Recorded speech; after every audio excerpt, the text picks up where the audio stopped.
welcome from my behalf. I'm Lauri, one of the co-organizers of Helsinki Node.js with my colleague Juha.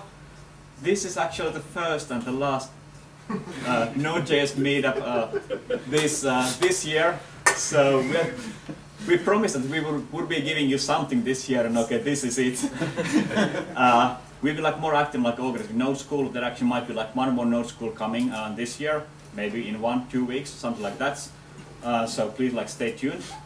Today we have two excellent presentations, I hope. So first, basically, we have Boris and Vlad from Unit Cluster telling about Daylight Serverless Stack, and the second presentation is by Sami and James from Mars Global, telling about how Mars Global is handling the DevOps stuff. All the presentation will be 30 minutes in length, plus 15 minutes of discussion. That doesn't mean that the whole presentation goes first and then the discussion starts. So feel free to ask questions anytime you like. It probably will be more valuable for all of us if you do. The presentation will be streamed, and those guys that are following the stream, please notice that there's slight delay. If you have any question to ask, you can ask the questions over Slack. We will answer those questions, and you will probably see the answer in 1 minute or so. What else I could tell? So today's host is Exove. Janne, actually the CEO, probably would want to say a word about Exove. And let's start by giving big hand for the host.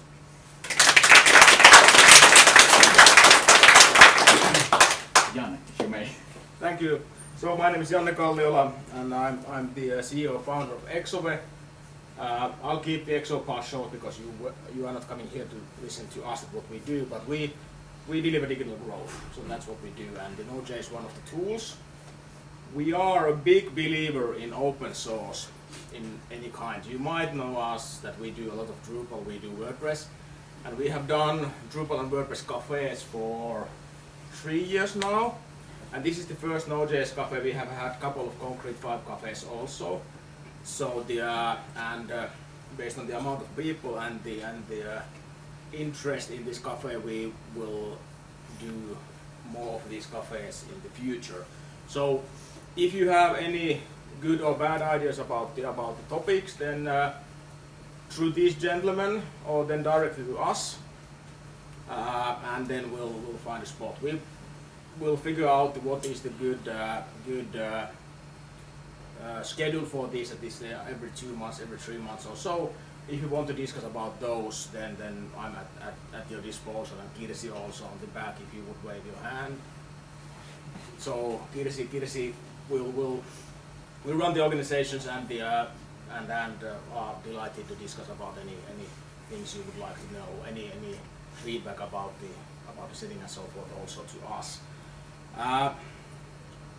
We always say in the Drupal and WordPress cafes that this is an event for the community, by the community. So we just provide the space, some drinks and some snacks, but you, the presenters, the audience, actually bring the whole event to life. So you are the most important thing. And I have one task for everybody that I have always in every single cafe that we organize. That you need to meet one person, at least one person that you have not met before. So you network, because the strength in open source comes from the community and knowing the right people. So now the good chance to get to know somebody that you don't know. Or if you know everybody already from Slack, then you at least get the faces and can have a handshake or whatever to those people. So use this time also to get to know people, because that's hugely important. And when we know each other better, then we can cooperate, and then we can make any system that we like great, and not again just great.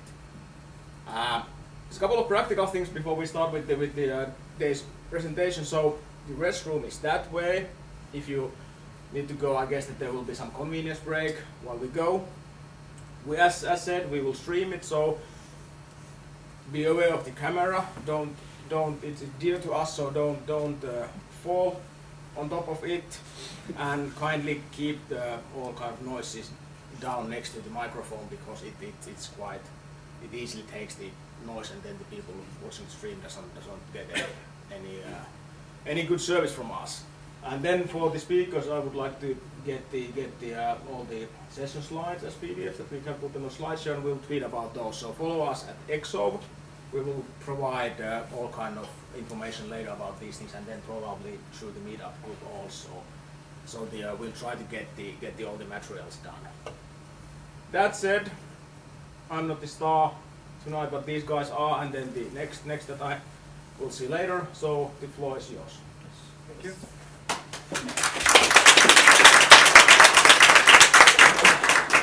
Hello, my name is Boris, and this is Vlad. He will be helping me today because we will also have a short live coding session.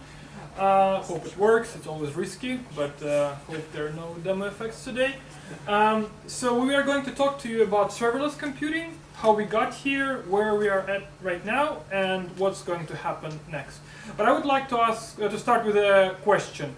So how many of you guys have ever purchased a server, and not a virtual machine like with a click of your mouse, but like a physical thing that you have to go to the store, buy, then drive to a certain location, carry it and plug it in?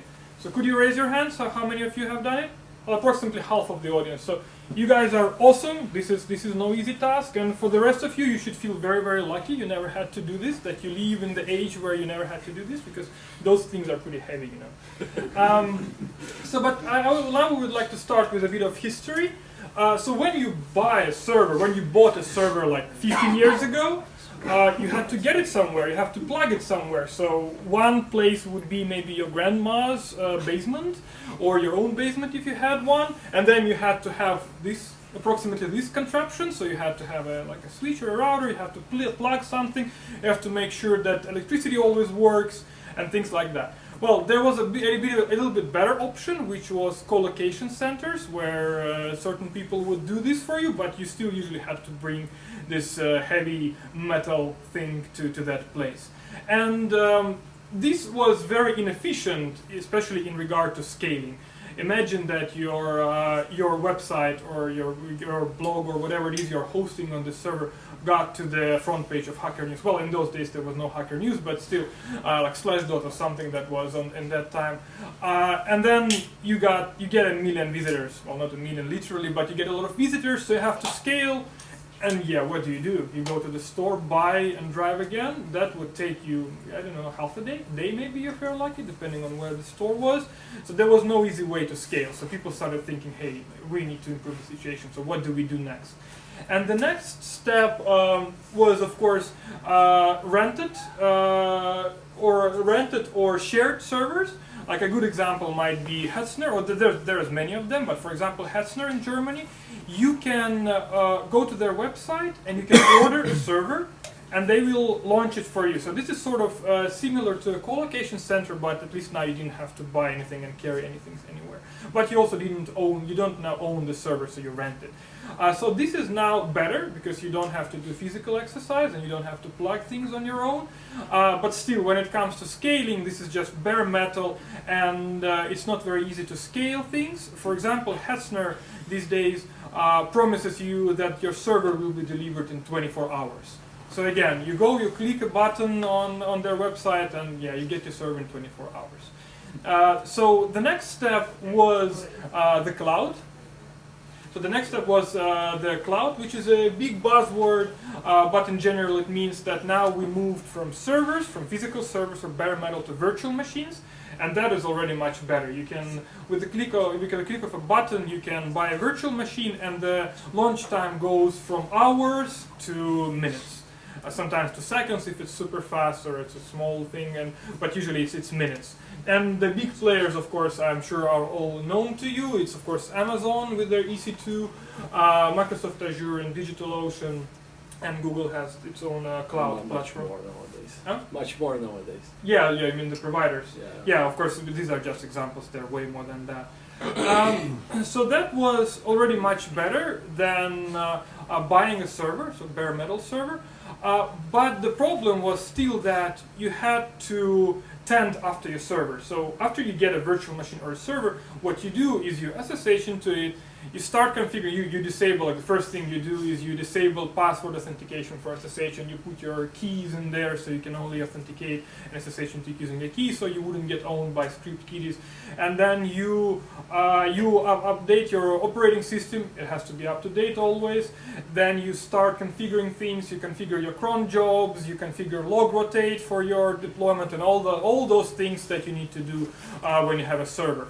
So this involves a lot of work. So again, people were thinking, how can we do even better? How can we speed up things even more and make them even more scalable?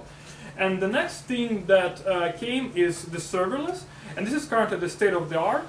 So here the idea is that you shouldn't even care about the server. You shouldn't even do anything with the server. The only thing you do is you write code, and then you give it to someone or put it somewhere, and then those people or that system will take care of running the code for you.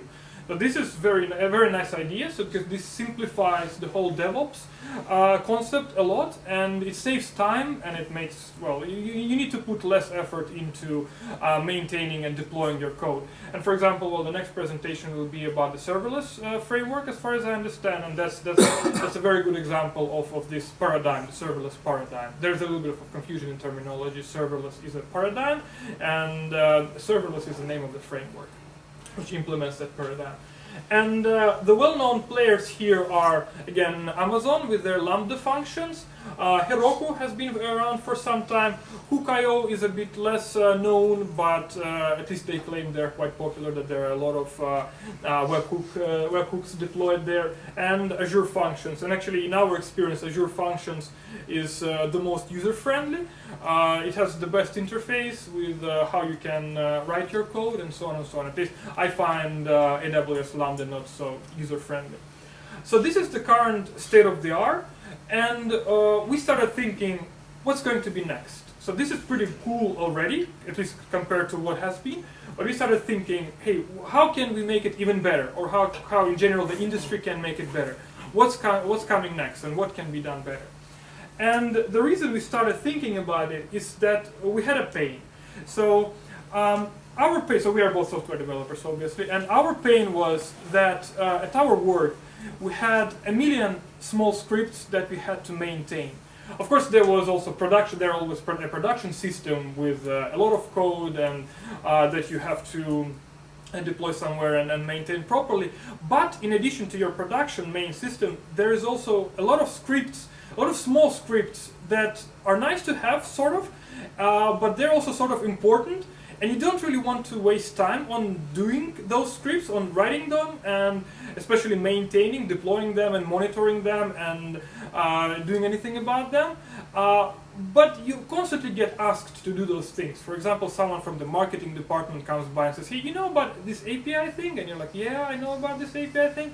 And like, can you export the data from Google Analytics for me and import it into my favorite BI tool?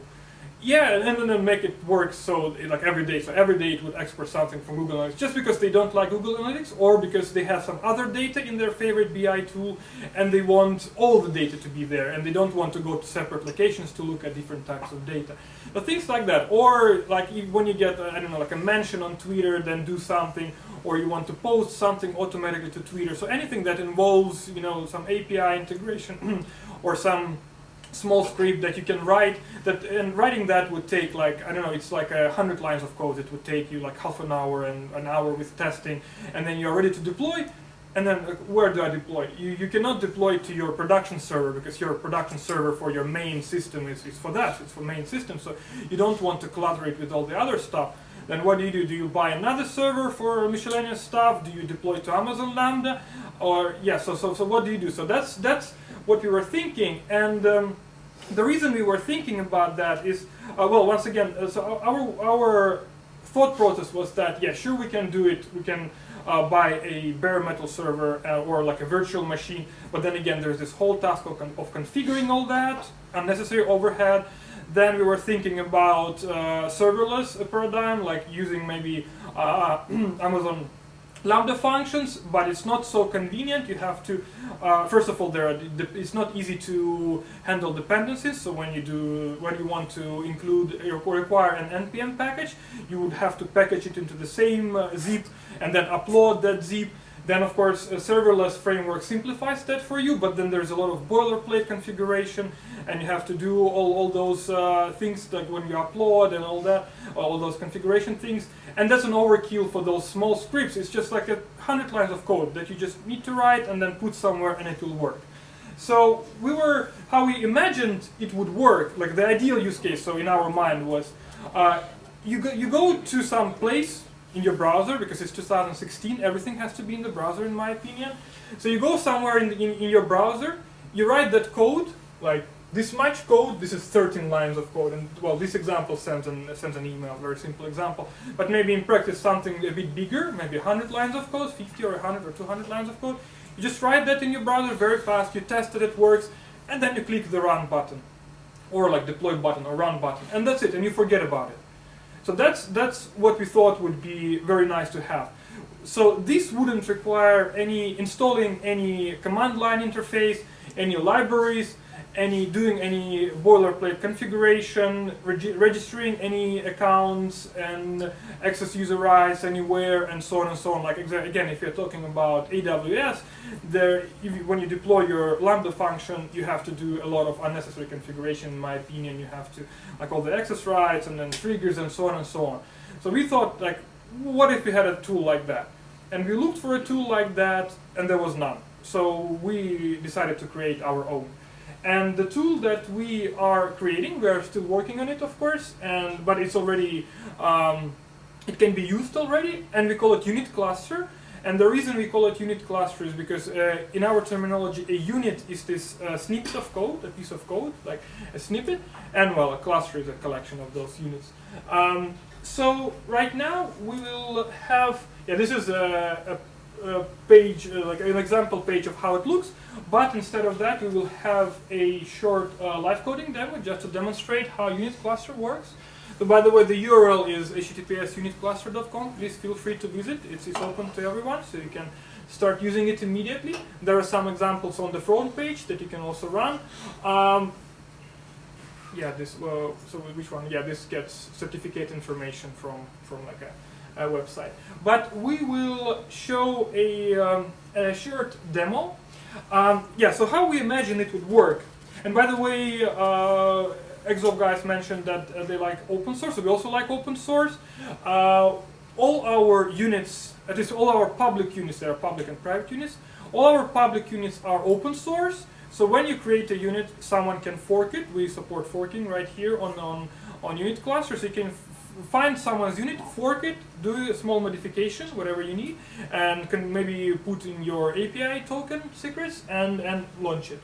So now what Vlad has done, he searched for a Twitter integration unit, a unit that does something with Twitter. There is a number of them, and this one is called Search Cats in Twitter, but we like cats. Here, well, you can see again, the structure is that we use some npm libraries. So that's, by the way, one of the biggest conveniences of unit cluster. You can just say require, and that's it. It will be ready for you to use in your code. So you don't have to do anything like npm install or package anything to anywhere. You just say require, and that's it. So the structure in general of a unit is that it exports a single function. So this is very similar to other solutions in the area, like AWS functions or Azure functions, that it exports a single function that will get executed on certain conditions.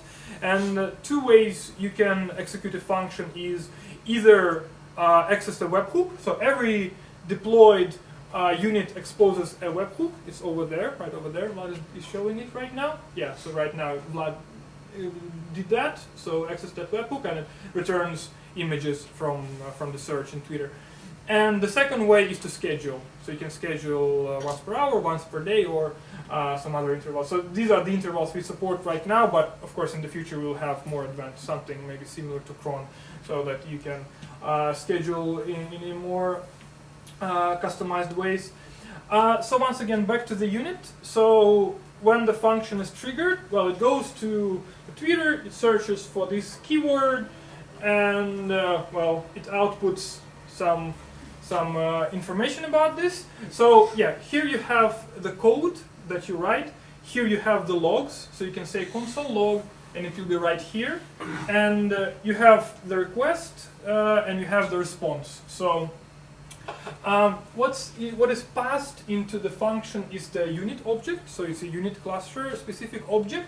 It has a few things. So first of all, configuration. And configuration parameters you can also specify right here. So there are public values and there are secret values.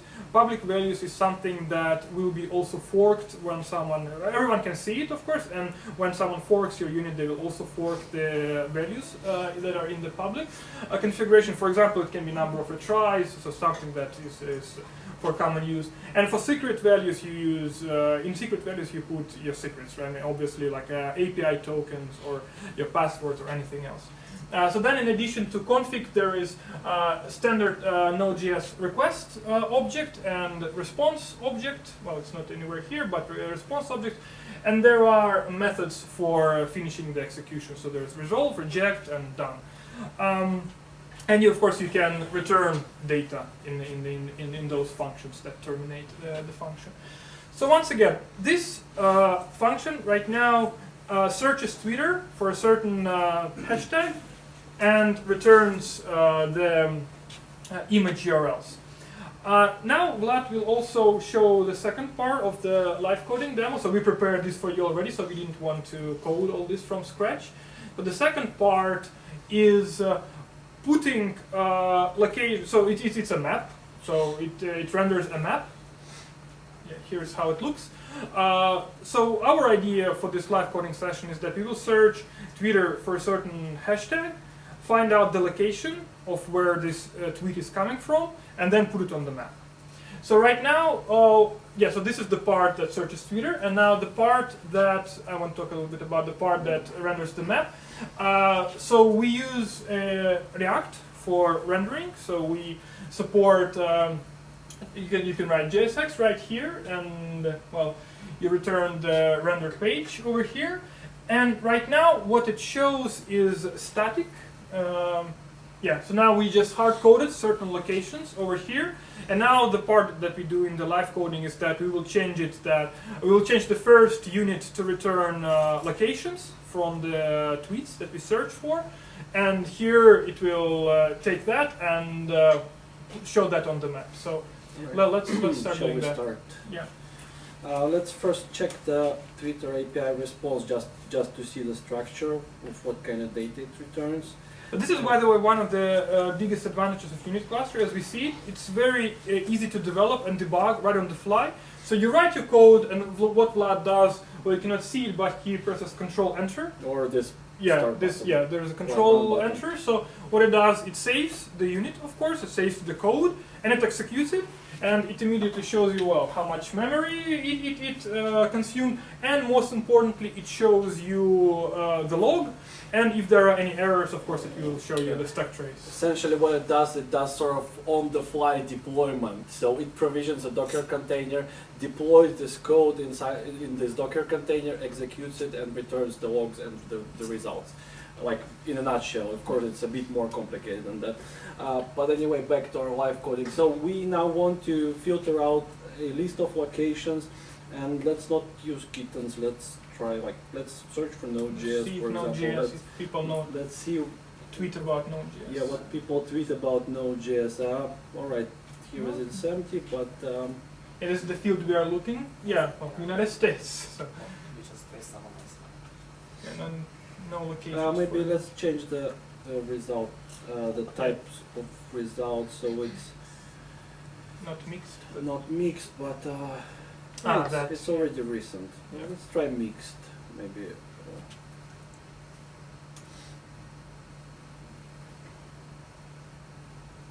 Find anything? Yeah. Okay. Yeah, there is some that's a bit better. here. That's a bit better. So now what we're gonna do, we'll just filter this structure and just get the location. So it's an array and user location. Yeah. Right.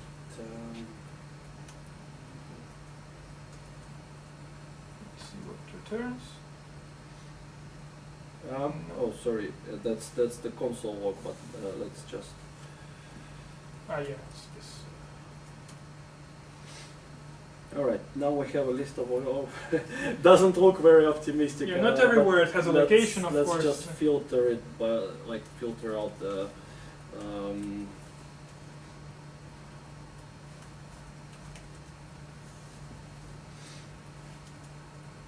bit more readable. All right, I think it's good enough. So now we have a webhook which returns a list of locations based on some query. For the recent tweets Yeah, about actually, Node.js. Actually, we can specify the keyword, so it can be like, I don't know, let's try whatever Helsinki. Yeah, so somebody is tweeting about Helsinki from and Bavarian. Munich I and don't- London. Yeah. But anyway, we're gonna stick with the default like Node.js. Now we're gonna use this short, so like very small piece of HTTP API to fetch it in this unit, which shows a map.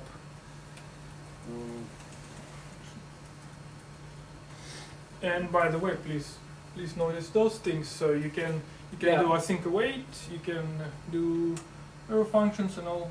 Yeah, the but niceties. all ECMAScript 7 features, they work only on the backend. And here's it's a bit of a hack, because we are writing the front-end code here in the same file that is just sort of injected here, like to the rendered HTML. So in the end, it looks like this.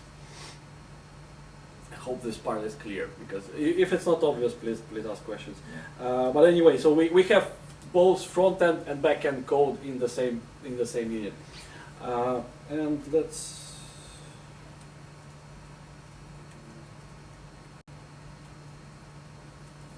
I hope people are familiar with the new fetch thing, so that we don't need to use any jQuery Ajax. Is it possible to make the text bigger? Is it If this we one? see it from the back? Yeah. Can you zoom in? Maybe a bit more. 2 times. Perfect. Is that better? Excellent. Thank you.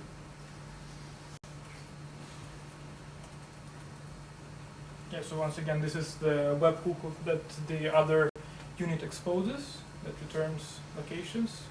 And yeah, instead of this stuff here, we're gonna do.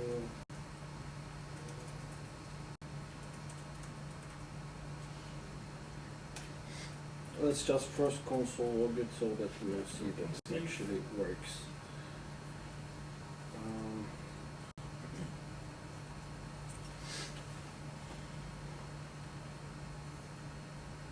Alright, so something went wrong, and most probably it's because we're not returning it here. So the fetch function, for those who don't know, it returns a promise, and that's why we should return this promise here, so that we can use it like that. Let's try it again. Alright, now we have the data here, and now we just should render it on the map. But before that, we should use the Google API to geocode, to transform this location to geographical coordinates, so that we can actually put it on the map. And what we're gonna do is just let's.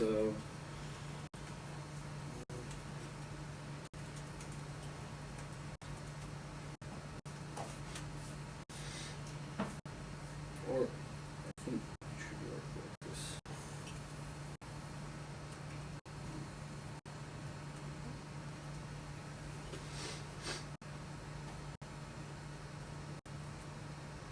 Right. Next is not functional. Function. Yeah. Okay. Yeah, it's better to make it proper.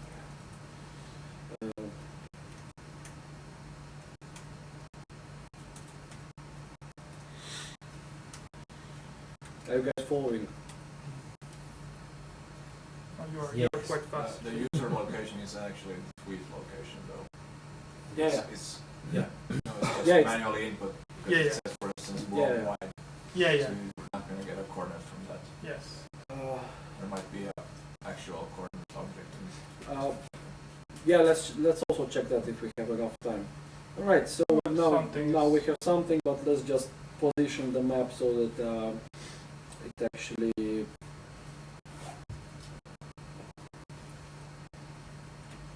looks a bit nicer. Maybe let's put 3 here. I don't remember those parameters, but just.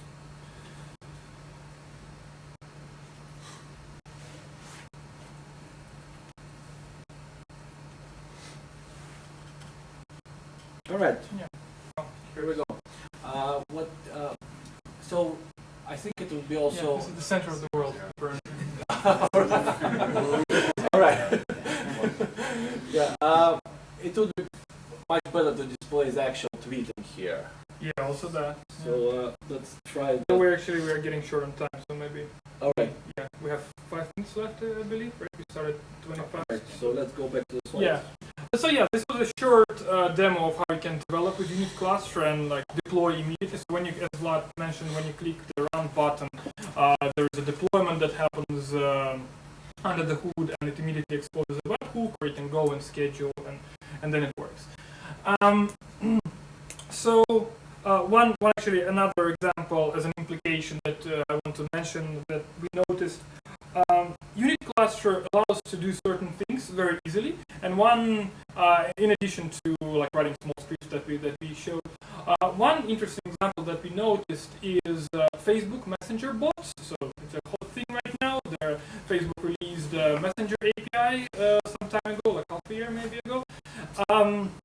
So what the trick there is, you have to host your Facebook Messenger backend somewhere, and it has to expose a webhook, and you have to specify this webhook in the Facebook developer configuration console, or whatever it is called. And the problem is that when you're developing something, so if you host your Facebook Messenger bot backend somewhere on the server, when you do some changes, when you're developing, it's very hard to see the results immediately, let's say on your phone through the Facebook Messenger, because you develop locally and then you have to deliver that to your server where you're hosting, and only then check the results. And with unit cluster, since you can do changes right on the fly, yeah, so there is. This is the example of Facebook Messenger.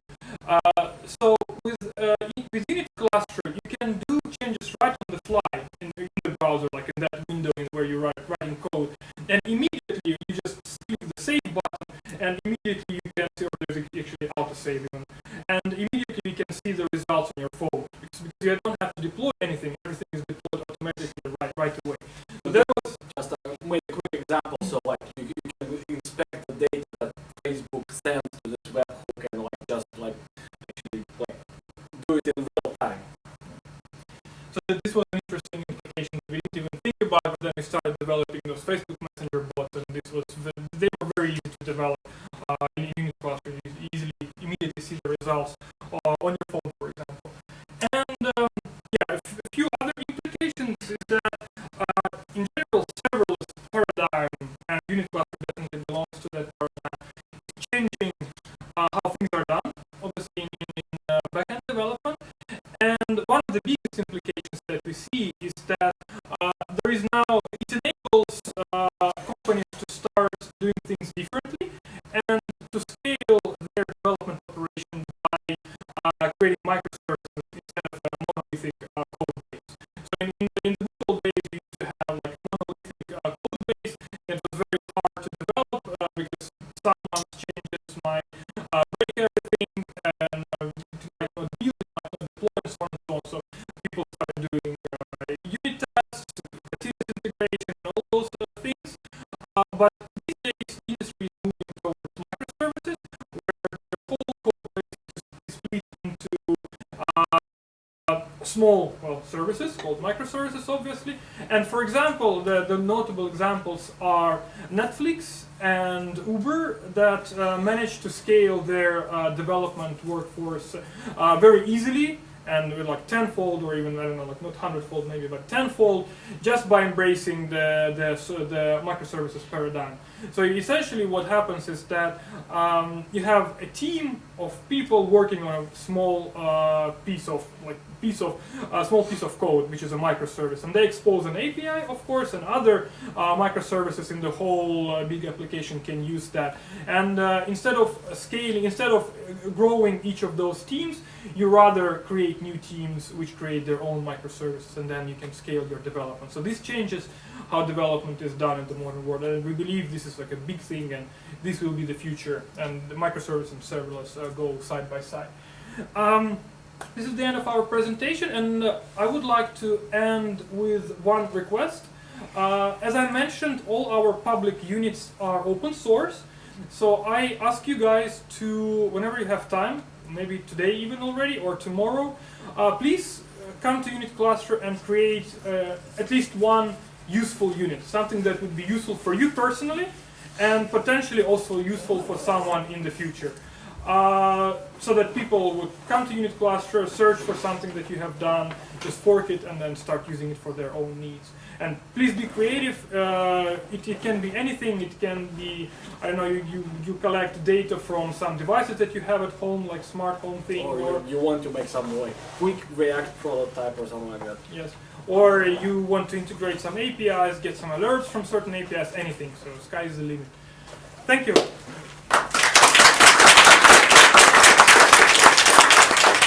Are we going to have questions? Yeah. Yes. Good presentation. Thank you. I'm just questioning, it seems useful for these kind of small snippets and like stateless type things, like just do an operation and return an answer kind of thing. But how do you envisage, you mentioned microservices, do you envisage that it will be somehow possible to build a wide, like a bigger application based on this, or integrate microservices integrate together to support bigger tasks or bigger application? Guys, would you mind like repeating the question so that we can Sure. actually... Yeah. And actually, let's quickly double check. Janne, we have like microphone over there. Do you know if it's working? No, it's not. Okay, so if you can like please repeat. Yeah. Wait, the microphone works, but it's not connected, so... So the question was, obviously Unit Cluster is very helpful for small snippets of code, but is it possible to build bigger applications that would include maybe state and in general like more code? So right now we position Unit Cluster as just geared towards small snippets of code, so small, especially stateless is very easy, but of course you can do stateful. Nothing stops you from requiring a certain module that will connect like to a MongoDB that you host somewhere, but of course that's a separate piece of infrastructure that you have to host. So right now we don't provide any storage. In the future, we are thinking about allowing bigger things, like for example, that you would have separate modules, like files with code modules.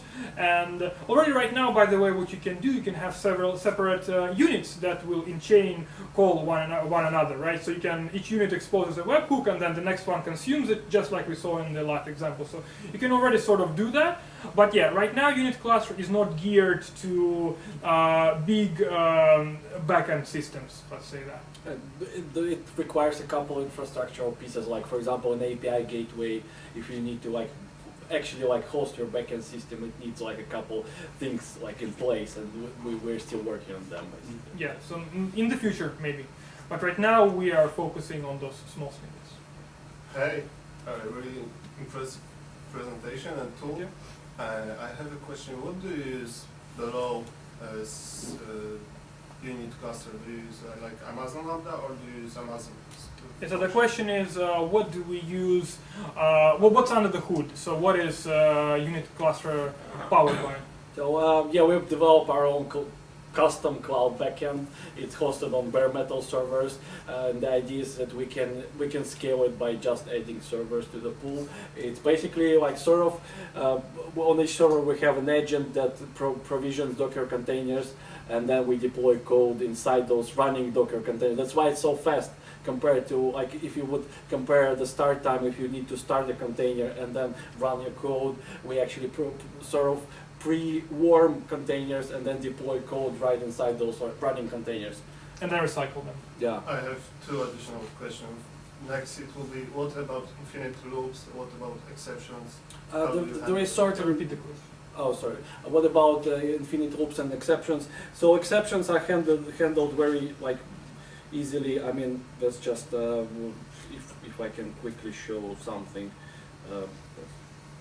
Yeah, this I'll one. just break whatever you were doing. Yeah, this one. Like, let's put. So most of the exceptions are caught by the agent that runs inside the container, but endless loops, they are handled by timeout. So basically, if it doesn't respond in 60 seconds right now, it's hard coded right now, but we'll make it tweakable at some point. So if it doesn't respond after a timeout, then the container gets killed. And another question, how do you handle this transparent ECMAScript 6 to ECMAScript 5? So how do we handle transpilation in ECMAScript 6? So it's running Node version 7.1, which is already has most of it, like 95% of all ECMAScript 7, and the transpilation is basically done by the agent on the fly. And one extra, what about databases? Can you use some Mongo already? Yes, you can. So the question is, what about databases? Yeah, we can have an example. Yeah, I have an example. Like we have made this Facebook pizza bot, and Yeah, you can order pizza. Not really, but it's not published yet. But it's just a demo. so yeah, basically it requires this MongoDB module. Then it Can you make it bigger again? sure Even bigger, maybe. one bigger. Okay, now I'm lost. Let's But just search. this search doesn't work.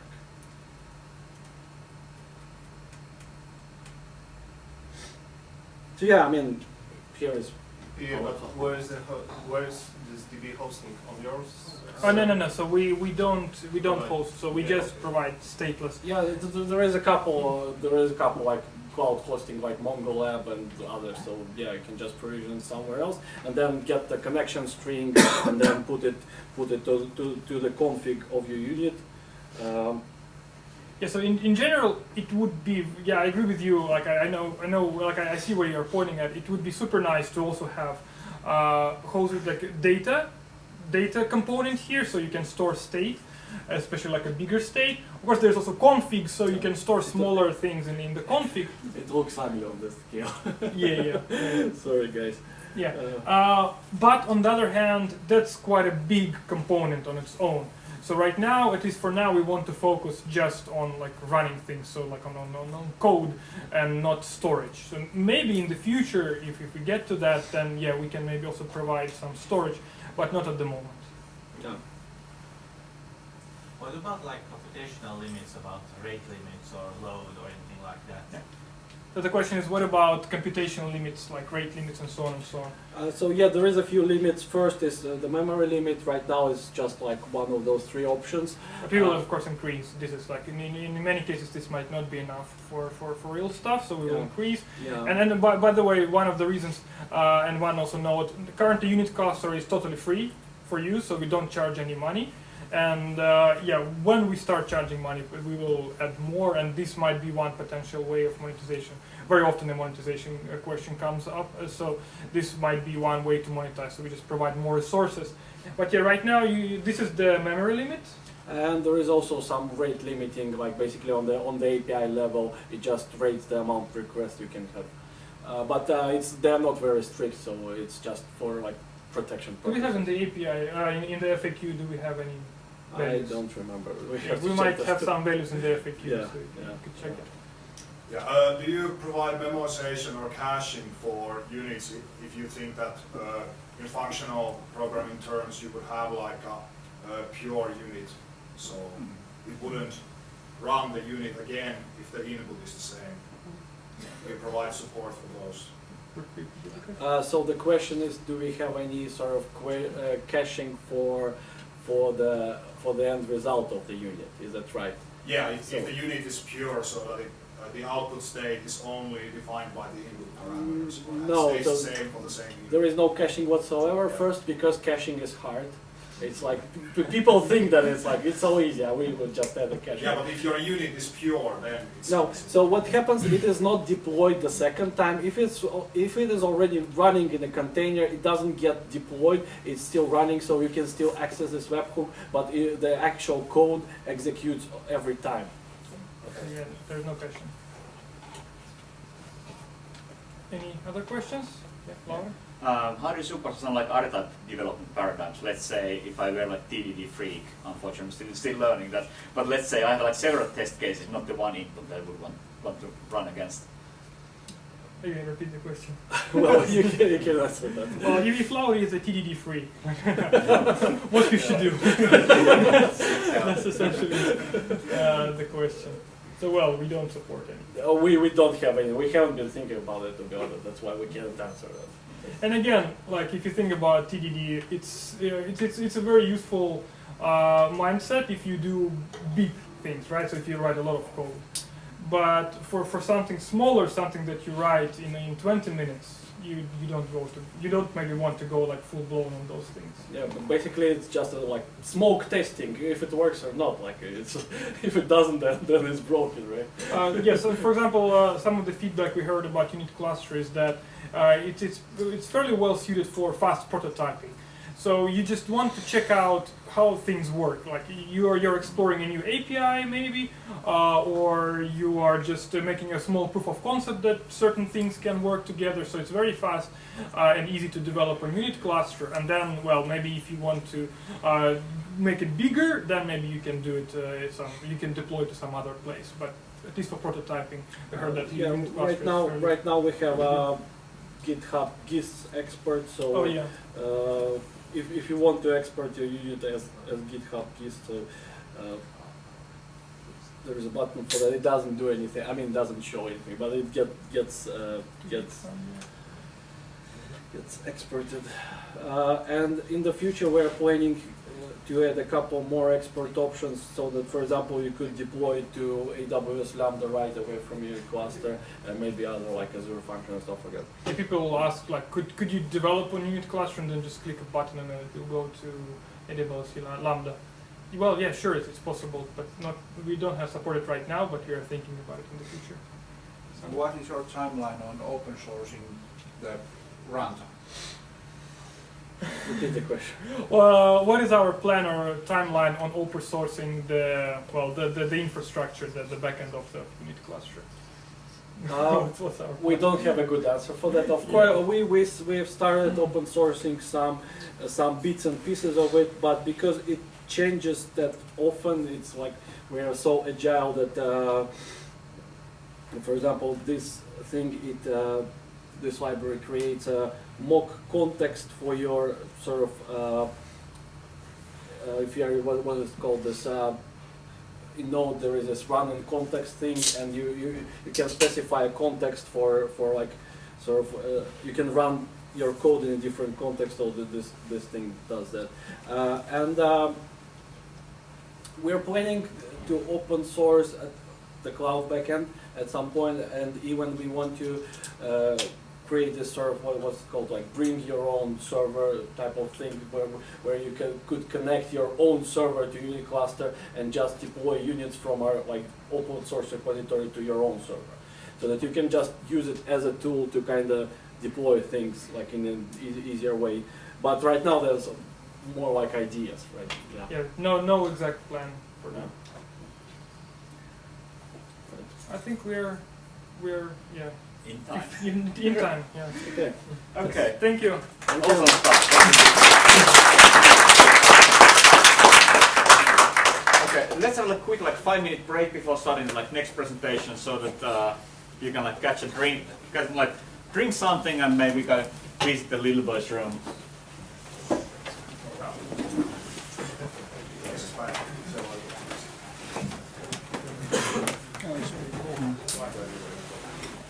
I don't have any microservice. So.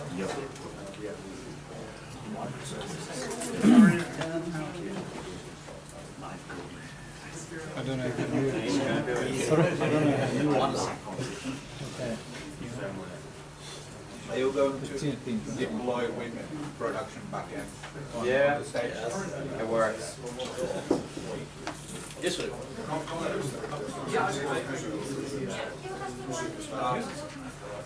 you actually have a production?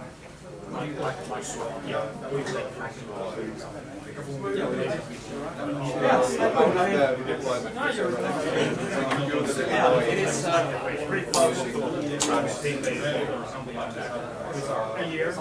Go down.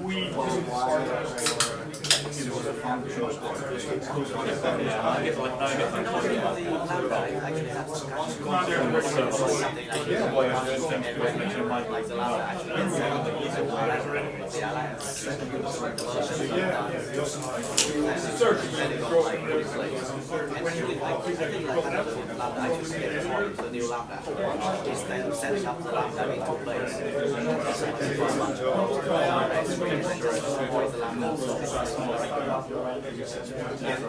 Yeah, it's All of the functions at the same time. problem is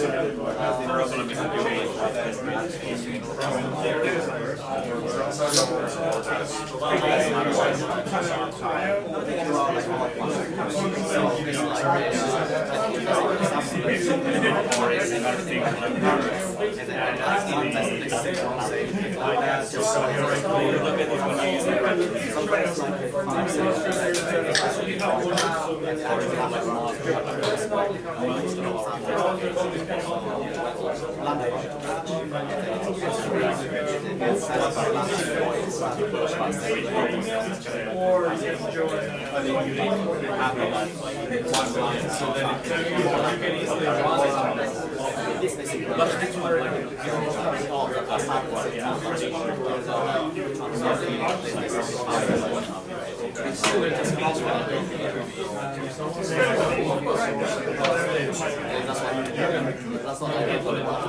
That was the server.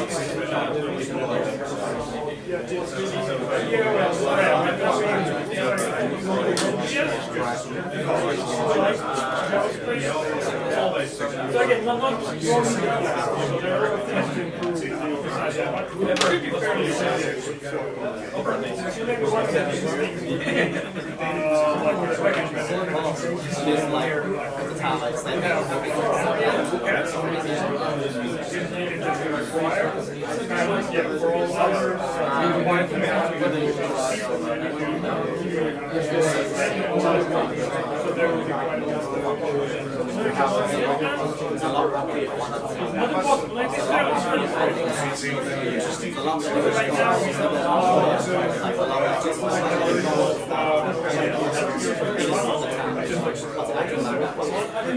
but in the future we also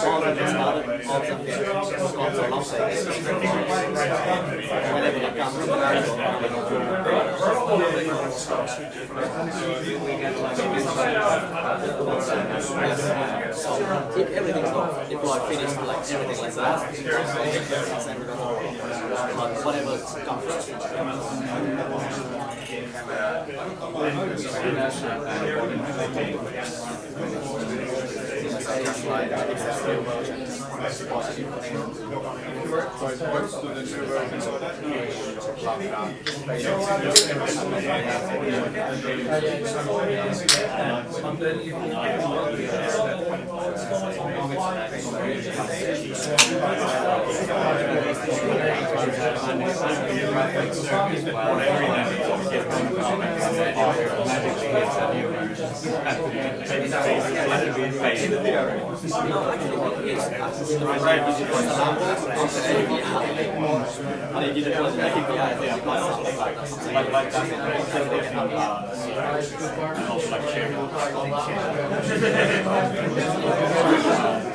organization with better needs of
Just hear how it goes. If you're the only guy who can do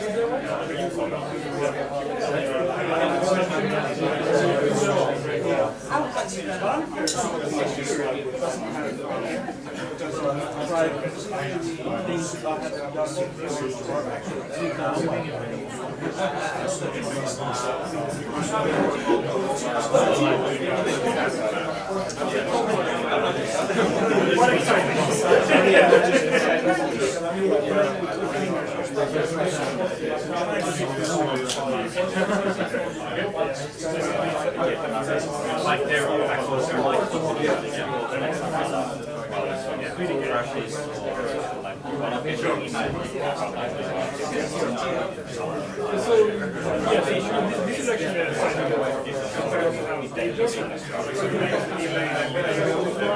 what if you could take so right now the state is that it's up stage and we wanted the first stable, but now we are trying to attract power users. So start using requests and give us a little bit of feedback, and then we will see like we will move and because there's a million things we can proceed with. So now we want to see which direction to right and what people like about it and how it's used.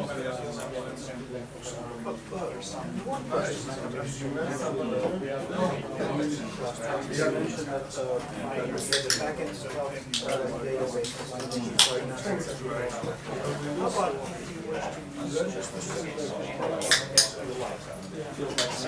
yeah, like 5 minutes break is almost over, so yeah. No, you still have to do it. Okay, I'll like So you ask the people to get back to this. the only thing Yeah. Hey guys, I guess the 5-minute break is over. So like let's get back. We have like another like good presentation coming. There's seats available over here, so like please take make the best use of those. Like let's give like big hand from the present of like second presentation. Last but not least, like Sami and James.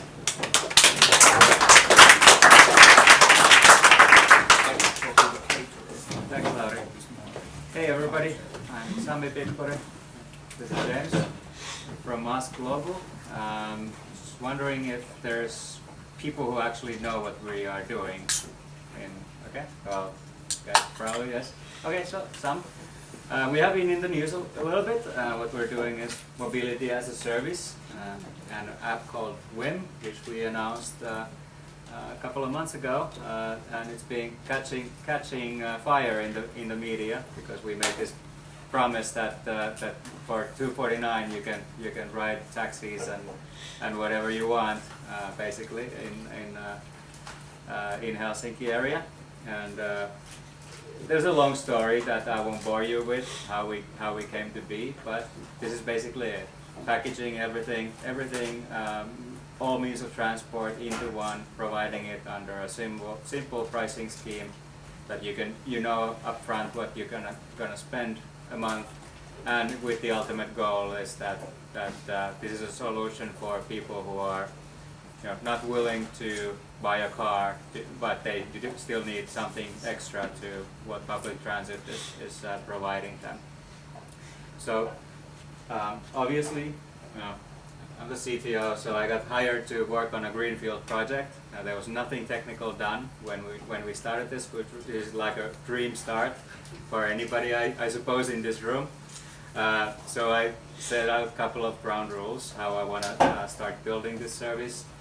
And it was kind of a given that I'm not going to start managing servers or infrastructure, so that wasn't really even up for discussion. But then things like going all in with AWS, etc., those were a little bit more more hazy. But those were kind of the key cornerstones that we stuck. And back in the day, that was like February, March this year, so not that long ago. And serverless had been around for a while, obviously very rough at the stage. So it was a little risky to pick this stack, but hey, you know, it was a startup, and we were about to be doing something cool, so might as well run something that we can learn from as well. And also, you know, to be basically, you know, doing these kind of things, it's always a bonus that we picked something that we can learn and also share those learnings with the community. And this was kind of my job interview in there. So, you know, this is the kind of thing that I wanted to build, because the problem was that obviously we're making a mobile service that has to have an app, has to have a backend, but we want to keep the backend sort of lean and utilize whatever is out there in terms of you know, routing and weather services and that kind of stuff. We don't want to build those ourselves. So we need a thin layer that is scalable, as well as we need access to all kinds of transport in the world. So we need a definition how we integrate those kind of things as easily as possible, and ideally separate them from the core logic. And to a large extent, this is you know, has held true. So today, you know, we're running on Lambda, and the serverless framework use a lot of AWS components along the way. Our code is separate from sort of the integrations that are also as part of this MOS API open source project, and schemas on the side. We have schemas in the different interfaces in the back, and our clients just talk REST, and we have some other plans for other APIs as well, but mostly it's a client API that we have today, which works for our clients as well as a few proof of concept like Facebook Bot as well. On a kind of a deeper dive into that stack, what we have is basically cloud fronting API gateway, some Cognito thrown in, two separate stages for the core and the transport service provider abstraction, and bunch of other Amazon services and storage, that kind of stuff. Not really rocket science, but it has taken a few iterations, and we've tried services that we thought that would be the right things to plug in and pulled back a little bit on those. But this is roughly what we have in each.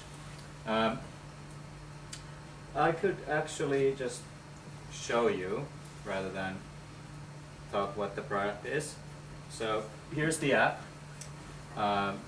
It works as a kind of a route planner if you want. So you could plan a route from here to our office in Ludwigikatu, and we'll present some options for you. But what we are really doing is not a route planner, and that's also why we don't run our own routing planner. But it's really about access to the actual service. So here, in addition to actually knowing which tram to take, well, here's my route to get to our office. Pretty simple, but I can just click confirm, and what will happen is that we will make you an itinerary, or me in this case, that okay, very nice. That will guide me over to my destination. And what's even better with that is that we actually have the actual ticket that will get me to the office, which I hope some time soon, Duke. Will get. Well, that's the test stage. Yeah, like right. Production. Oh yeah, they're pointing at production. Yes, yes, because yeah, the change that we just happened to do overnight is that now we have actual HSL tickets here, which is why I can't show you them in the test environment. But what's under here is an actual HSL ticket that will validate in the inspector device at HSL. So it's a one-stop shop for not just routing, but also just getting access to the actual trips, and all under a friendly plan that is a monthly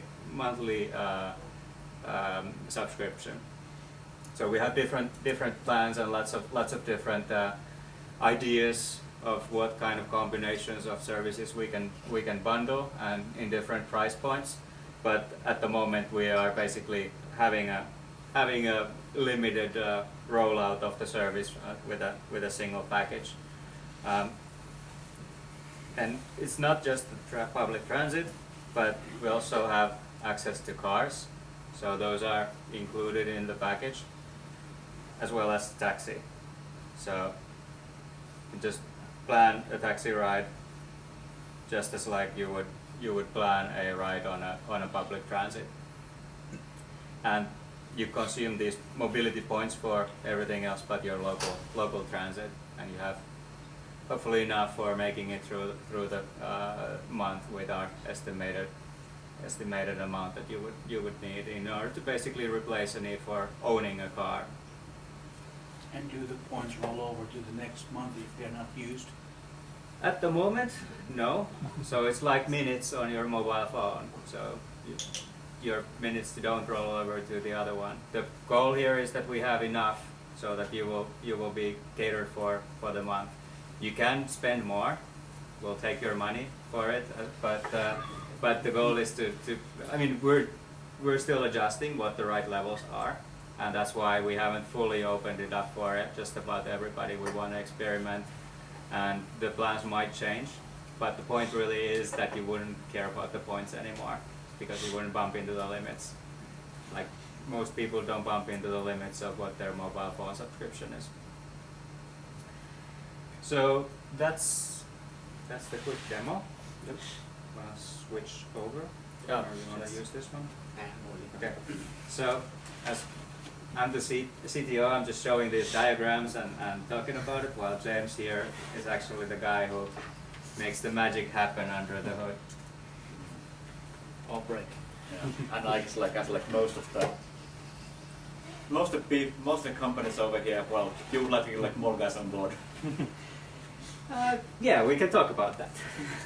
So yeah, well, the part of the reason for also working with the cool tech is that I'm a developer myself. I know what I would like to also try out, and this is kind of a core value to our company that we wanna try things out, and we're looking for people like everybody who would find this interesting and be there to change how people move together with us.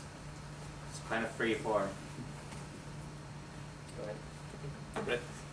Okay, so thanks a bit for having the context or like the head up of what we are doing right now with the mass backend. And who of you guys here have known about serverless? Not the term, but the frameworks. Great. So How many have used it? even better. Okay, quite many. Okay, so for those who didn't know what serverless actually is, well, serverless is open source framework which is centralized around Amazon Lambdas and API gateway, along with other tools like CloudFormations or S3 or all the event which is incoming. So I will talk about what serverless is and what it is not. Well, serverless is not a service. Sorry, it's not serverless, which is like a disappointment in the beginnings. Yeah, I know, but it helps you with all the hassle that you need to care about the deployment process into the actual Amazon servers. So, what about the hassles? So, how many of you have tried to deploy servers? And how many of you have failed deploying the server? Yes. The others, you are lying. We've been there. We all been there. I've been there like maybe like 2 or 3 times a day. Before I actually I write the pipeline for mass backend at the moment. So what is a pipeline that? It well, it's not like totally remove all the human errors anyway, but if you do like a wrong syntax, it still fails. But it makes life easier. Instead of like saying a bunch of comments, deploying all the functions, all the settings, what we would do is basically just run like, hey, npm deploy that, please, not please. Well, and that is the aim or the goal from the beginning that we plan to do with the auto deployment. So this is like the actual image, like the background of the deployment that we have been planning out on how it should work. So we break them into 3 different processes, which is, well, this is not process, sorry, yeah, wrong one. The tool stack, the integration testing and continuous deployment. So in the base tool stack, what in the serverless is a framework, so we make good use of that, but alongside with that, we have as well Mocha unit testing, and we have meta variable, which is what we call a central place for all the settings that we have. And we have Webpack. So anything with Webpack. I guess most of you have already heard and know what Webpack does, so I'm not going to explain that. So next in that is unit integration test. Everybody loves testing, right? TDD freaks for. Yeah. Well, I don't like testing, but I still have to do testing because the test is what makes the system solid. That makes the system not unbreakable, or at least that's what I claim. And what is good with testing when you cannot have an automated integration test? So I guess Travis is the most popular right now. Travis under the hood, or like in what they say, CI is a continuous integration tool. So it helps you do whatever you want as a setting under the hood. So in our case, we choose Travis to be the guy who deploys the server for us. So again, we come to thinking like, if we have the guy who already tried to deploy our server for us, why don't we just make a lot of different saves so he can deploy more? And that's what we do. We split all our backend stage into 4 different ones: development, testing, test, alpha, and productions. So what does this stage stand for? Development is basically, we try to follow the open source kind of way of development. So we have like a base, a core project, and all other developers have to do a fork and have work on their own forks. That way we'll minimize all the conflicts, or at least we try to. So what happened on the development stage? We have bug fixes, we have development on the features, and we have testing on the features, which in this case writing the test or actually testing. And when everything all goes smoothly in the dreamland, then it actually gets as a pull request open onto masters, which in this case is the actual core repos. So open pull requests, then put some tag like waiting for code review, and then another guy coming review in, bashing you, making you make another commit, fixing all your mistakes, and there you have it, like a good looking pull request. So the difference here is that dev is kind of like a bazaar. So anybody can deploy whatever they want, and which is okay when people work on a finite number of lambdas. Actually, many people can work in parallel and deploy just one, and etc. But basically, it's always broken. Yeah, well, in my job, it's a wasteland. That's supposed to be for me. So okay, so where am I? Oh yeah, pull request. So if all the pull requests becoming smoothly rainbow, unicorn and stuff, then we decide to merge it onto masters. That's where the actual magic happens. But the magic didn't actually happen there, but it happened a little bit earlier during the pull request. That on the pull request, the Travis actually do all the testing for us already. So we do manual testing on development, we try to make a pull request, and on the pull request, Travis run a test again 2 times. So after you merge it on the masters, it actually didn't come into production, but come into a rather testing stage, so that the guy from the front end can actually work with new features, which will help them not to actually in our case, book an actual ticket, cost of money. Yeah, also dev and test are plugged into sort of mock APIs or test APIs at the sort of the transport layer. So the transport services that are there answering requests from these don't actually end up calling taxis as a queue in the yard, which has happened, but that was just a misconfiguration. Well, Sami once had to take taxi at home. Okay, so what happened after masters? Of course, like all the waiting all the complaint and all the bashing from the front end guy, which is over there, on all the guy who work on Android, iOS, bashing like, hey, it broke, or hey, it's that bug there, go fix it. And then again come back to the dev, do the bug fix, merge it to the master again. Okay, everything else now work, no bugs, anything. Okay, so now we move on to the alphas, which is in our term could be the in-house testing for all the company's employee, or well, anyone who would want to try the system before it actually goes to production for like public other people. So in alpha, what happened in alphas? So to be able to actually get your code or get our codes basically into alpha, then we will be running a npm script saying npm release alpha. That's all, nothing else. And what it does is that it triggers a Travis. No, it triggers a Travis after the pull requests have been tagged, have been pushed onto the alpha branch, onto the core master repos.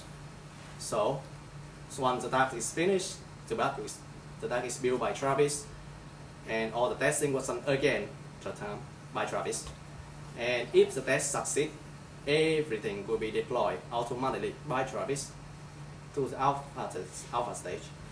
So we can actually try them onto the phone or client, whatever that is.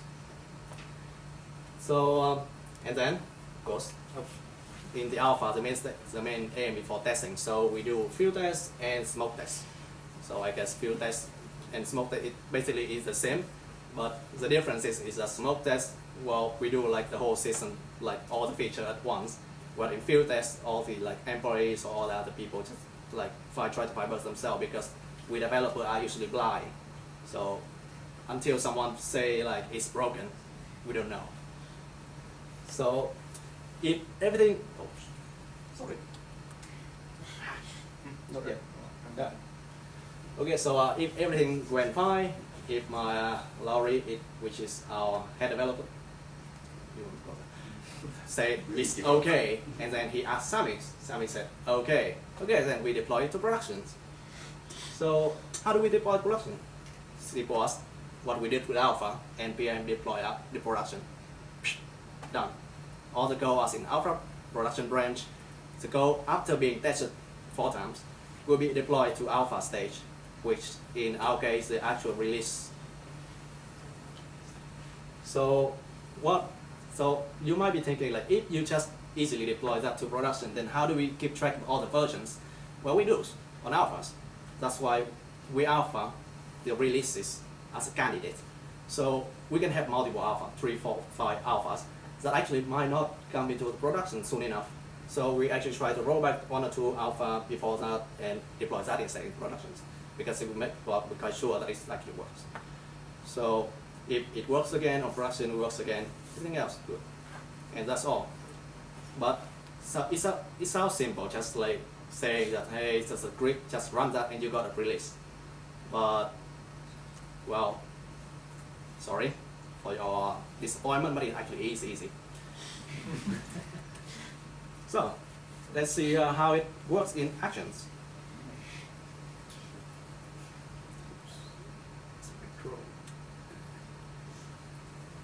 Okay, so let's start from the development flux. Sorry, it's small, but I'm not intending to show it now. So yes, I have a fork already set up. I have a master. Let's check out new brand saying a bit readme. There it goes. I open it in my favorite editors, and there's a readme. Okay, so what I will do now is that I will try to input a serverless batch onto our readmes. So let's steal from them. there's the README, and there's a serverless batch. All right. Save that here. Commit it. The batch.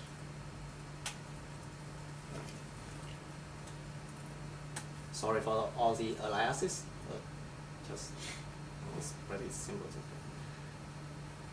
Okay, so let's make a full recursive.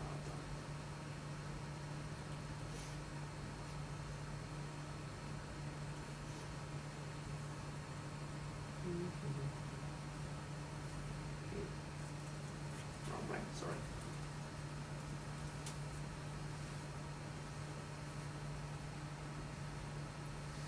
There it is. Right, so nothing specific. Create pull request. And Laurie, you said it's okay for me to merge it. You may want to Well, you want to administrator, you you want to show what's happening in the background. Well, or now, or Yeah, so why it's being in the pull request state, actually Travis got built, and what it does is, well, after this one, after this one finished, then the mock-up test run with Jais and all the tests, all the unit tests that we have, system tests. Then after that, there's no build yet, because we don't want to deploy that into editing anywhere accidentally. So we just finish the mock-up test.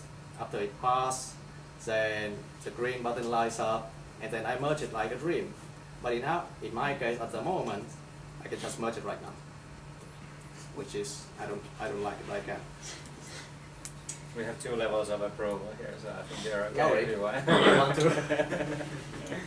I don't want to do it over the mobile phone, so I trust you, my friend. You're making like great power, so use it wisely. Sammy? Okay. I know. Yeah, my privilege. Somebody stop me. No. Great. So, package.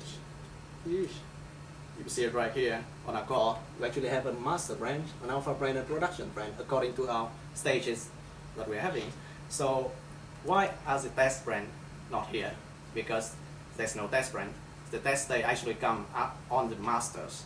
So, whenever master got something new committed to it, there's new build, deploy automatically to test. So, let's see on master commit. There's a tiny yellow button that directs you to Travis.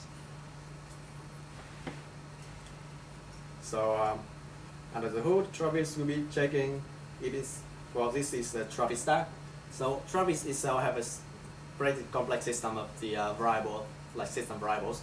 So one of them is the Travis stack, so it's detecting it's actually like a tag build, not. So in our case, if it detects it's a tag build, we don't want that yet. Not in alpha, not that anything else on alphas. So we just keep that comment. But since this take like, well, the whole system, our system deploying on either state would take around 12 minutes, so I don't want you to wait for it. So I'm going to show you the build histories. It's all green. All green. So that in purpose. You don't know. I've never seen it like that. Okay. So this is all the tests in load test, and garbage. Don't look at the red colors. And at this point, this is a command say npm run deploy static file and function deploy minus a. What is minus a? Minus this all, deploy all. So here it is, all the deployments. I'm too lazy to scroll. Too long anyways. Let's try use something that has already been easier to read.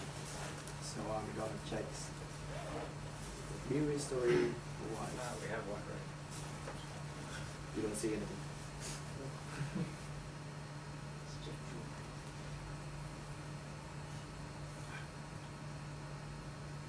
So we like this. You take trap build, you take Travis stack, you exit. Great. that here?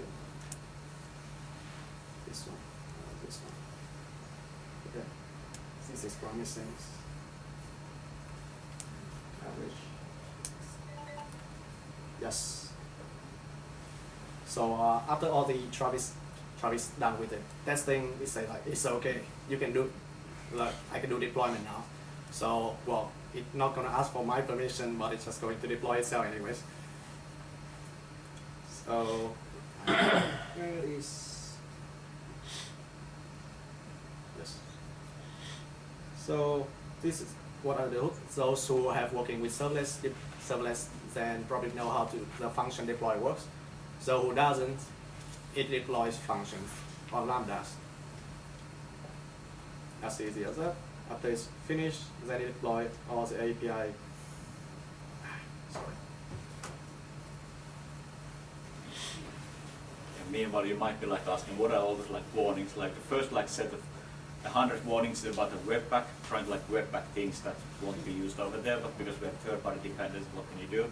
The second like batch of warnings is well, related for servers 0.5. Some things that like variables that are not used, well, they still are kind of like referred to in the deployment time, and we can't easily get rid of those.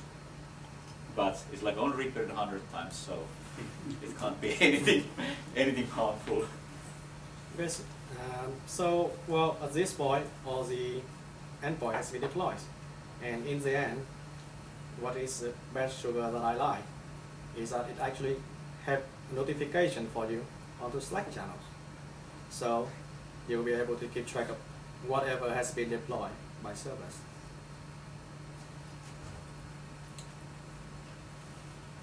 So, lastly, this is a part of the Travis, yes? This Slack bot. no, Integration with the Slack. it's a servlet plugin. So it's not from the Travis. No, it's not from Travis. So Travis, we chose Travis because it's just a CI that is cheap, I guess, and it's good. So all the actions that we define on Travis was defined by either a plugin or serverless, or a bash code that we wrote.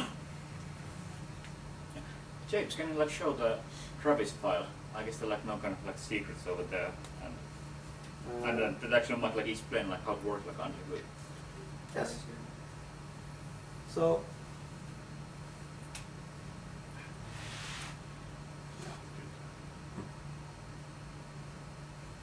it's fine. So I guess that some have already familiar with it, some will not. But it's a file that command Travis how to do its things. So it just like this, just 61 lines. Yeah. So but put our keys into the internet. yeah, if you can remember it. Extreme. Not for like I already like got of the hell now like Slack a message that like the text is like unreadable. Okay. So 61 lines of Travis file and 35 lines of actual deployment lines is 100. 100 lines of code, and you can deploy your whole infrastructure on any branch. Well, on Alpha branch. With any branch, then you could need probably 60 more lines of code. As simple as that. So since it's too simple, let's get down to the question because I don't know how to present it anymore. Yeah, but it took you though a while to write that simple script. So it took me 3 weeks. 2 weeks. One question: how many developers do you have? We have 1, 2, 3, 4, 5, 6, 7. No. We have 8 don't- people, I 7. Don't think so. But in the back end, In the back end, our own people we have 2, plus myself. I don't consider myself as the kind of the developer in this one. And then we have these excellent other people who want to help. And then we have some client too as well, of course. But yeah, we do need more. and we will be hiring. We're not really hiring per se at the moment, but let's discuss if somebody's interested. How many work hours have you put into this? This one? I mean the building, the whole pipeline. The whole pipeline, well, I work like 10, 11 hours per day for 2 weeks. I mean, for the whole building this up and sort of like making all the scripts and stuff. The whole platform, I guess. Yeah. That's what we're referring to. With the whole infrastructure, Like the whole everything? backend. No, I mean the only this testing pipeline and the releasing part. 2 weeks. Well, Mocha, etc. I think it took another 2 weeks or so to set that up. And of course, it's kind of never. I mean, the pipeline itself is kind of, once you do it, it's there. But obviously, it's a lot of work maintaining the Mocha tests, etc. When you change something, you also need to change the test, and then you wonder why do we get like errors when we try to build something in 2,300 hours on a Saturday afternoon or night, and then you figure out, okay, that must be because the car rental location is closed at the time, so you can't really make reservations at the. All these kind of things pop up, and then you have to go back and do some re-engineering of tests. So it's a constant work, but we got this basically done 2 + 2 weeks of different developers' time. And like probably primary reason why we started like doing this like automated like deployment pipeline is that we want to like remove the like human error from the deployment process. Unfortunately, well, the human error has like crept into the automated deployment script every now and then. So we've been like fixing those from time to time. Now, to our like best understanding, they're like working all right until we found something again. we try our best to hide all the errors. So, well, to be honest, I wasn't even being able to read bash until I started working this one. So, like, until the point Laurie said, let's make this auto deployment thing like a burden for me. Then I started doing it, start learning all the bashes. But it's so simple, so it's just like, well, I can do it, you can do it, Stack Overflow can do it. So it's not difficult. If you just want to start with serverless, but choose as a infrastructure for your own service, go ahead. You have a question? Thanks guys for the great presentation. Just one question regarding your pipeline. Yep. It's a microservice based, so when you're deploying to the actual production, is it so that you're booting all the services at once at the same time, even if there's like no code changes, for example, for one part of the system? Yeah. Yes. What are the question? So I get the question is that you're asking about if the service actually got triggers or invoked, or was it deployed all at once during the deployment? Yeah. Yeah, and also even if we haven't touched the function. Yes, because we want to have like a totally clean slate when we deploy something. Have you encountered any kind of problems like in the recent past? For example, if you're changing one part of the backend and then the taxi ordering service is not influenced by that change, and then there's a guy just ordering a taxi and all the services reboot while he's doing that. So the question was that have we encountered service continuity problems, I suppose, during updates or deployment? That question I can answer by fully because I just answered it once. So I'm pretty confident that how Lambda or how serverless deploys the auto Lambda function is that it do it asynchronously, but it doesn't. Well, it do wait for all the function to finish in the end, but it doesn't care much on how fast it is or how soon that it actually reach Amazon. So until everything is finished. But the only downside is that if you try to redeploy all the API, then it took around 5 to 10 seconds for the API to get refreshed. And if you have changes to the API, of course. But to Lambda, what Lambda does is just when you deploy new versions, then you deploy that version to S3s, and then you tell Lambda to point to that version instead of the old ones. So there wasn't really much of a long latency between the deployments. So it's kind of like a hot swap between the old and new version. Yes. Yeah, they can basically, well, the zip packages are versions, so it doesn't overwrite the old code. So then you just switch it over to the new one. That's interesting. Yeah, Thanks. but there is actually some like downtime. So currently like downtime is a few dozen seconds, something like that for like people in the whole stack. Currently I think there's something like maybe like 60 different API and 60 different like microservices in the stack, and that we're actually considering kind of like doing like very like hot swap in the future. Actually, like Antti was like one of the guys like ideating over there that okay, we could have this, like let's say 2 different like production stages, and basically when we have like kind of like finished kind of deploying like one stage, like a new version fully, we will do some kind of small like canary testing on that one, maybe like direct like parts of the traffic over there, and when like everything like shows okay this is good, then we could do the flip. But basically right now we still have like limited number of users. We can do so that if we are currently like beta running in Helsinki, so when we do the deployment, we can do it kind of like quiet period. So the kind of worst that people can right now have with that kind of thing is that like the application momentary says that okay 500 internal server error, and then it's like recovered in let's say like less than half minutes. That's not bad. It's bearable. It's bad when we have like million users. It's bad only on the peak way all the time when you're trying to get a camera. People Don't survive. deploy. Okay, so that is our auto deployment in actions. So we have like resource. There's a couple of links that you might want to check out, but it's better if you check it out, like what it's doing or how it works. So we have the Tensor Service Provider APIs. So in the future, what we plan for it is that you will be able to go mass to boot your own devices. Like in this case, the device would be a taxi or a card or like a ticket or a rental car. So let's Mocha test plugin, link is there, MetaSync plugin, which is superseded in Serverless 1.3.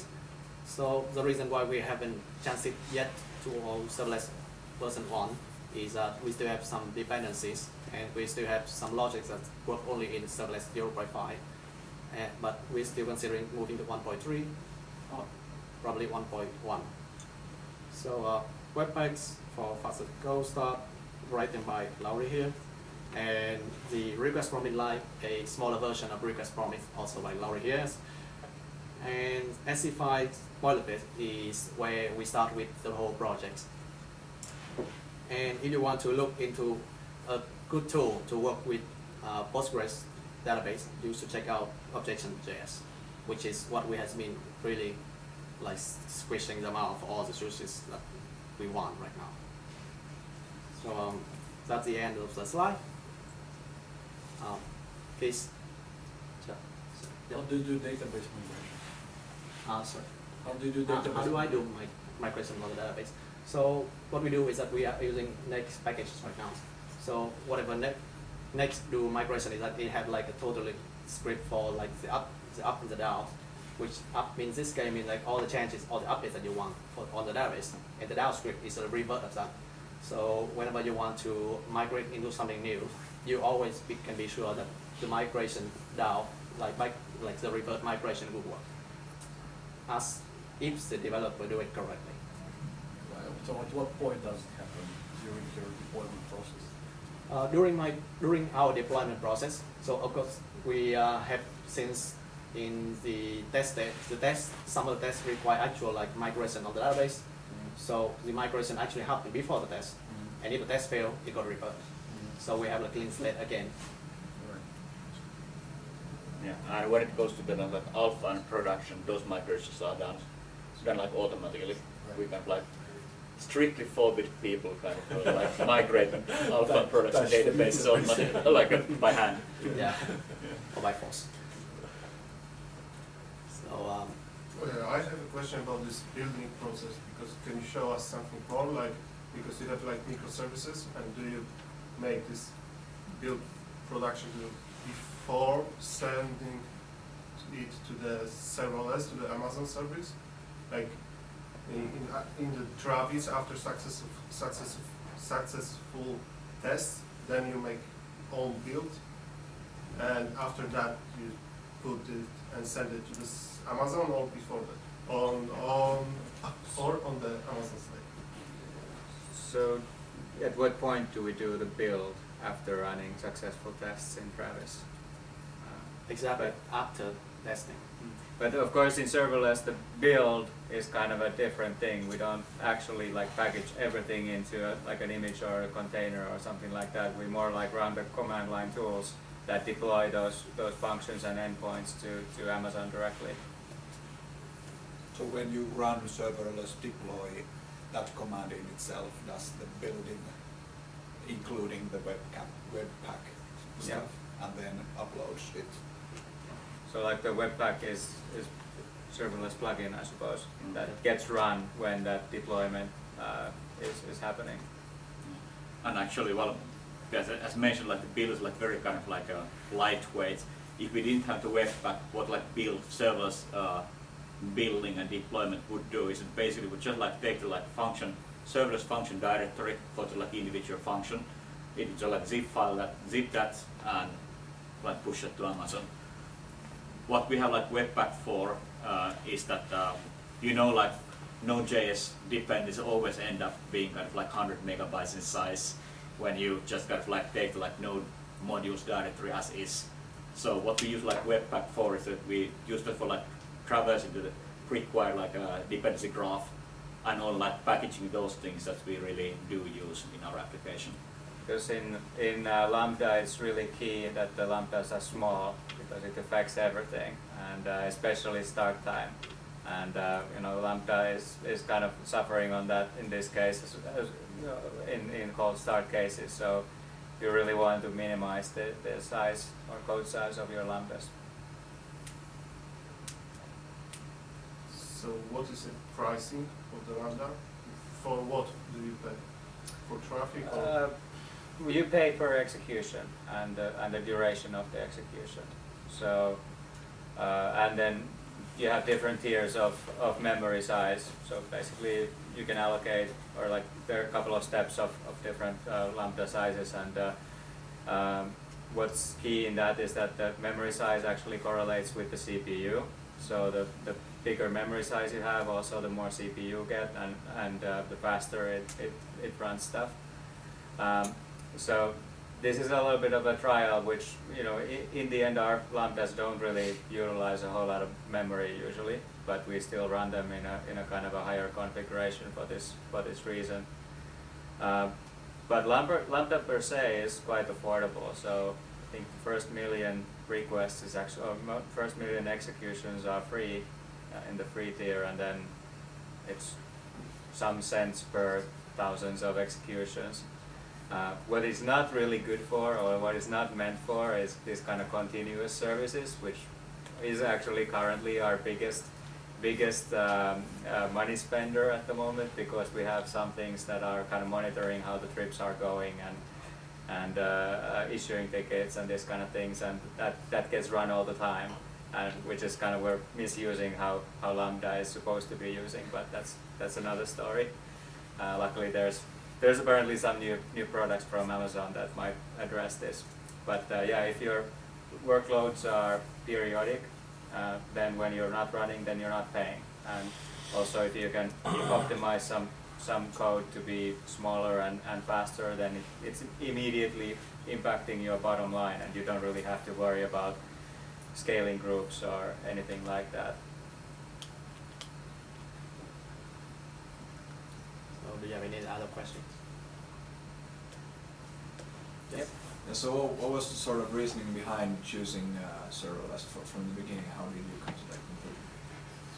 I thought it was cool. I thought it was the future, and you know, it's kind of this whole analogy about you know, skating to where the puck is going to be, and I think, you know, this is the future for these kind of services. That you know, since we don't really have people to maintain our own infrastructure, once we deploy the code in there and we find that it works, it just doesn't magically break, at least usually.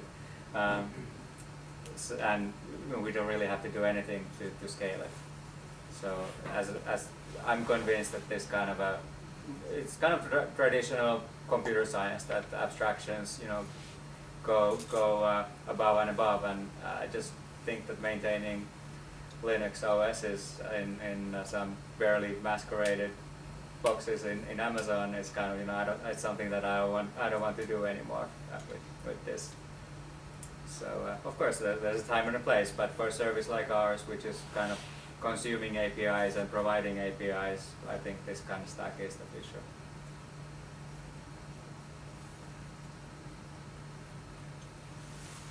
Any other questions? Okay, so got like 2 minutes till 8, like about the time like finish the second presentation. Let's give you guys a big hand.